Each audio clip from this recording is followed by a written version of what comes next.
So I'm now going to talk about differentiating matrices, because this is something that is quite important for machine learning, especially neural networks, where we need to calculate gradients. So let's first think about differentiation with respect to a column vector. Now we know that scalar differentiation is quite simple, so if we had y equals ax, where a is a constant, if we take the derivative of x, basically if we calculate dy dx, we know that x will go to 1, and we're basically left with just the scaling factor, so we're just left with the a. Let's now consider a vector equation which does the same kind of thing. Here we're going to use column vectors for both a and x. Consequently, what we're going to say is let's consider the vector equation y equals x transpose a, because obviously we can't have both of them as column vectors when we're multiplying them together. So if we do that, basically currently x is a column vector, but x transpose is going to be a row vector, and we can multiply the row vector with the column vector. And when we do that, obviously all the elements multiply with each other, so x1 multiplies with a1, and then we add it to x2 multiplied by a2, and so on, just as we did previously. And we notice then, first of all, that this has a scalar output, and that's quite easy to see because we're going to be multiplying a vector here which is 1 by n, because x transpose is the transpose of this, so it's going to be a 1 by n multiplied by an n by 1, and the outer dimensions are 1 by 1, so we can immediately say yes, it's a scalar value coming out. Also, because we know that we can rearrange things slightly with matrices, we can transpose both matrices and reverse the order and it will still give the same result. We can also say that y equals a transpose x is also the same result. So x transpose a gives the same thing as a transpose x. Now let's consider differentiating this y value with respect to a column vector x. This means we have to differentiate each value, we have to each value with respect to the elements in x.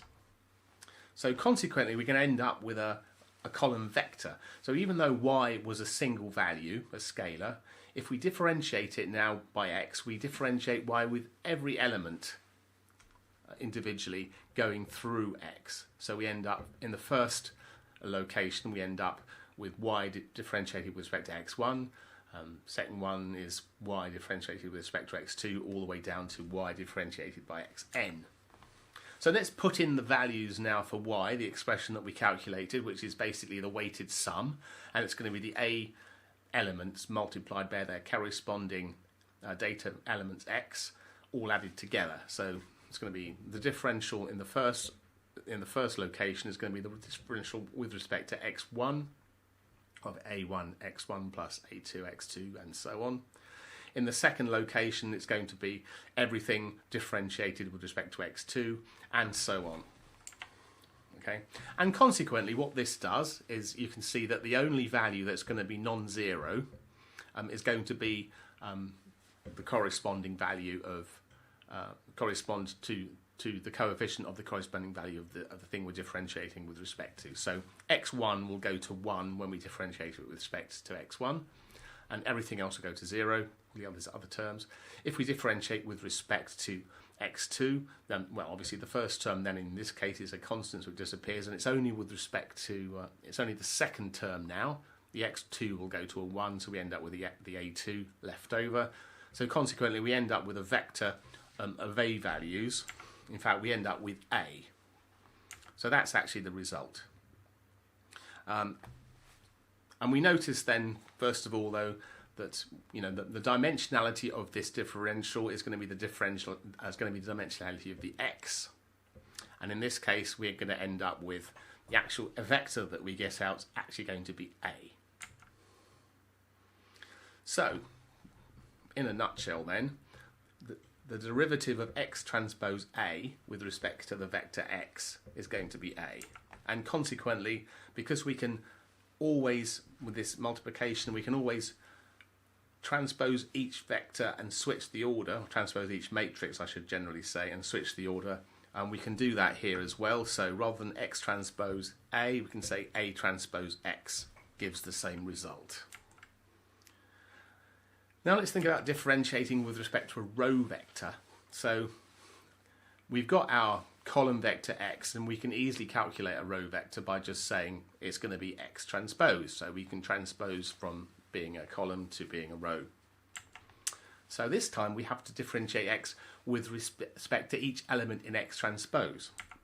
And consequently, the result is going to be the same form as X transpose. It's going to be a column. It's going to be a row vector.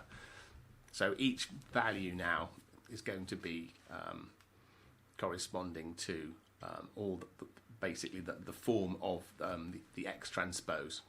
So this time we have our Y value, and now we differentiate it in each location with respect to the corresponding value of X in the X transpose vector. So the first location gets calculate the derivative with respect to x1, second location with respect to x2, and so on. And expanding that out again, exactly the same expression we had before for what the y was. Exactly the same kind of idea, it's just now we're actually doing it in a row vector rather than the column vector. And the same thing happens when we differentiate this term with respect to x1.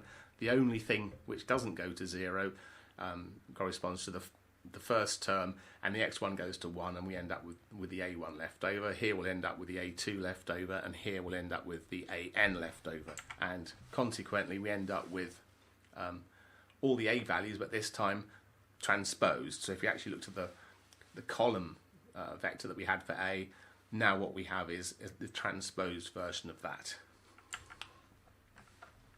Okay.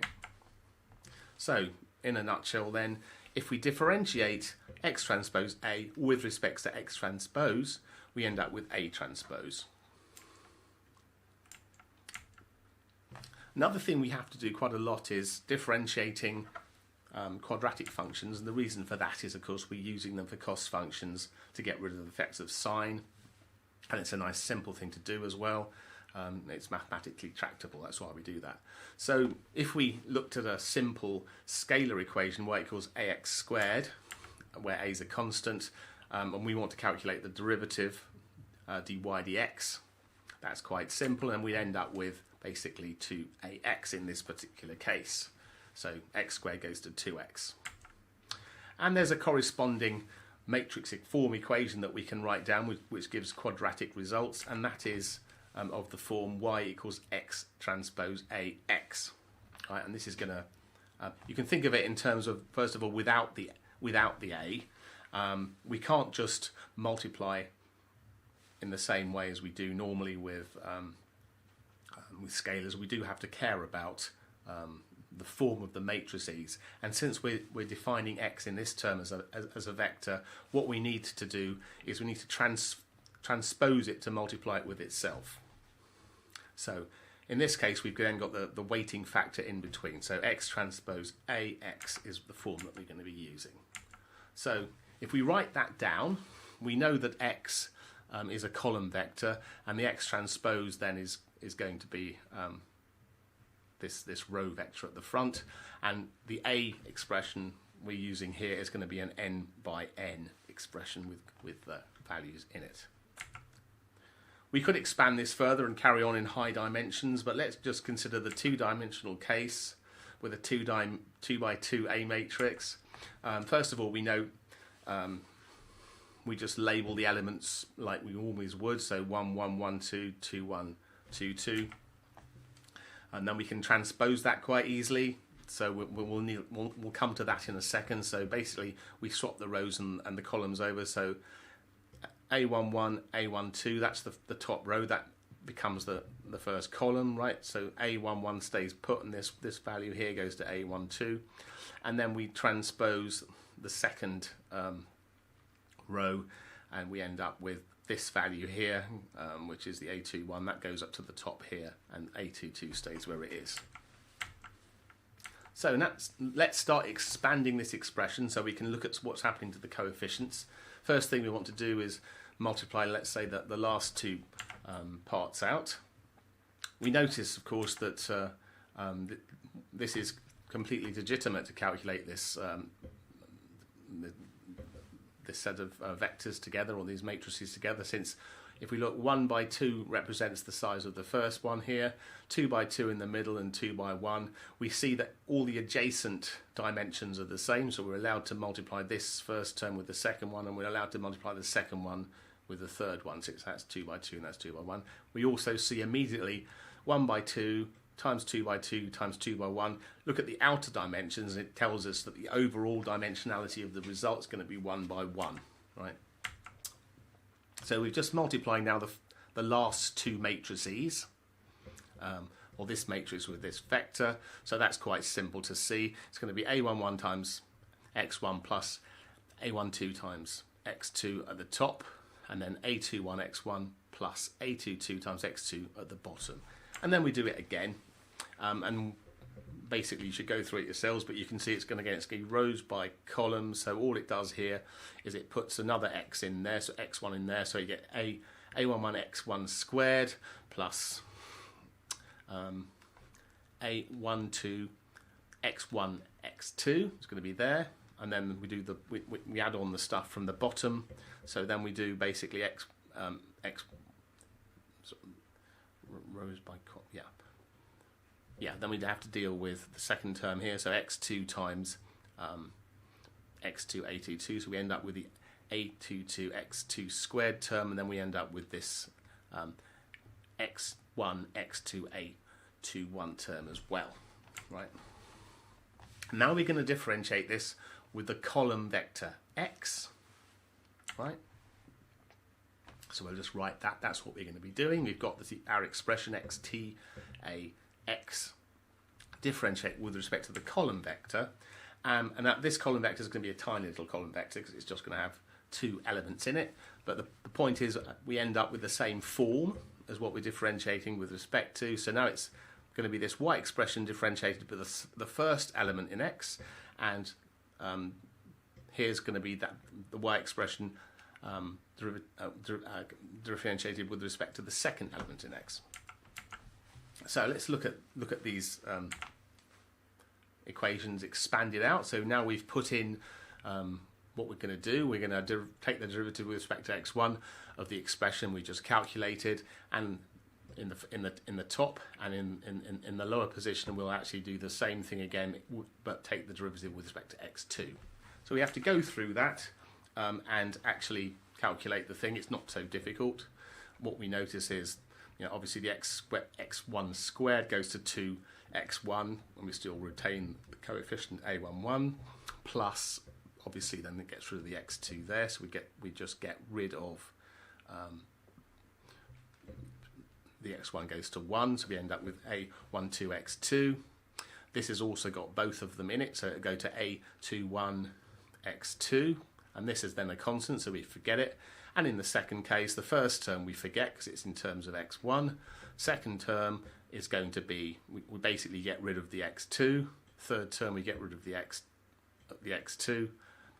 So we end up with, for these, it's going to be a12 x1. Here for this one, a21 x1. And the last one's going to be 2 x2 a22, because it's just doing a quadratic. We're going to split it now into two parts, and what I'm trying to break it down into basically is so we can actually say we can split this up in terms of a multiplied by x plus a transpose multiplied by x. I'll let you go through that yourselves. Hopefully you can see that that's exactly what this would be. I think it's a kind of a clue that this is a11 x12, so a11 a12 as the factors here, and it's a21 a22 for the factors here. You can see that that's the form of the A matrix, and in this particular case you see the way that the coefficients are going in here represents actually the transpose of A. So in a nutshell, if we differentiate the expression x transpose AX with respect to the vector x, we end up with AX plus A transpose X.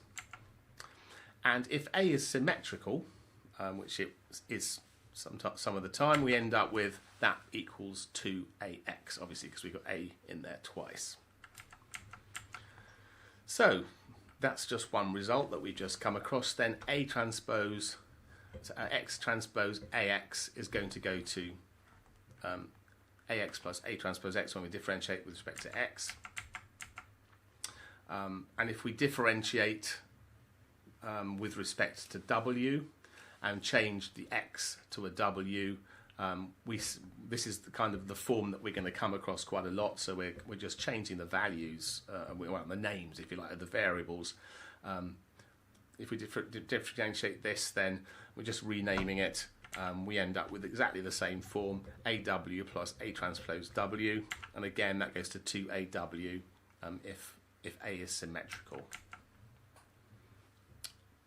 So, just summarising all the stuff that we've done, if A and B are matrices and X is a vector, then first of all, A times B transpose is the same as B transpose times A transpose. The differential with respect to the vector X, X transpose A goes to A, and correspondingly we have the differential with respect to vector X, A transpose X also goes to A. If we now differentiate with respect to the transpose vector X, the transpose of X, so X transpose of X transpose A, we end up with A transpose. If we differentiate with respect to X, this quadratic expression, X transpose AX, we end up with AX plus A transpose X. And if it's symmetrical, we end up having that equal to 2AX. Now, the reason we care about all this is we're going to come across a lot of these expressions in regression and in neural networks. So often we'll come across in regression, you will come across it next, y equals xw. So y is the prediction, x is the data, w is the weights. Where we have these forms, so we're having an x basically which is a row vector, and w which in this particular case is a common column vector. In this case, again, we can just say what the output's going to be. It's going to be a scalar in this case, so y is going to be this weighted sum, where w is the weight matrix and x is the data matrix. So we can just write this down then. What's the differential of this with respect to, what's this differential of xw with respect to w? And, you know, if we just go back, we look at the w, and if we're differentiating with respect to w, we're going to end up with a result of the same dimensionality as the w. That's the first thing to notice. So we're going to be going through our scalar x, y values, and differentiating with respect to each element in W. That's what we're doing here. So we can plug in all the values just like we did before. And we end up, in this case, just getting the x values out, which come out basically in the same form. So it's going to be in this case, n by 1, but in actual fact, then that corresponds to X transpose, right? The way we wrote X and W. So we end up with X transpose as a result of that. So dW, the differential with respect to the weight matrix W of XW is X transpose. So it really matters which, when you're doing this, make sure the dimensions of the ones are correct right from the start, otherwise things get a bit messy. So result has the same dimensionality as that of W. That's the trick. When you look at this differential, the output, the result is going to be of the form of, the dimensionality of what you're differentiating with respect to. For networks, we'll often come across y equals wx. It's just the other way round, where w is, in this case, going to be, well, this particular example anyway, is going to be a row vector, and x is a column vector. Again, y is going to be a scalar represented by the weighted sum of all the elements of the data weighted by the elements of the weight matrix. So consequently, because w is going to be a row, we're going to end up with a differential which is also a row vector, right? So again, what we can do is we pop in all the values that we calculate, the weighted sums, with respect to each of the w elements. When we differentiate that, we end up with all these x values coming out, in this case, corresponding to the locations that we had before. And what we see, therefore, the derivative of wx with respect to w is going to be the transpose of x. We could also have used the formula as well. We could also show this as well, but when we take the derivative with respect to x transpose of x transpose A, we end up with A transpose. That's something else we could make use of.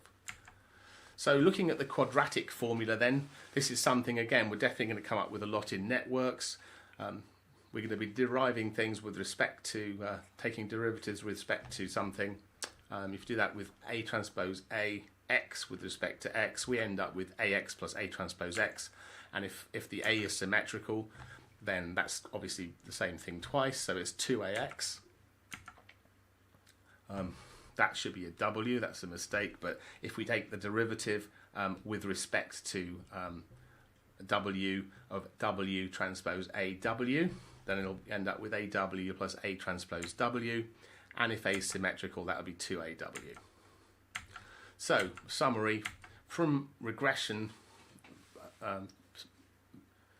basically, we're going to be using things like the derivative with respect to W of XW is going to be X transpose.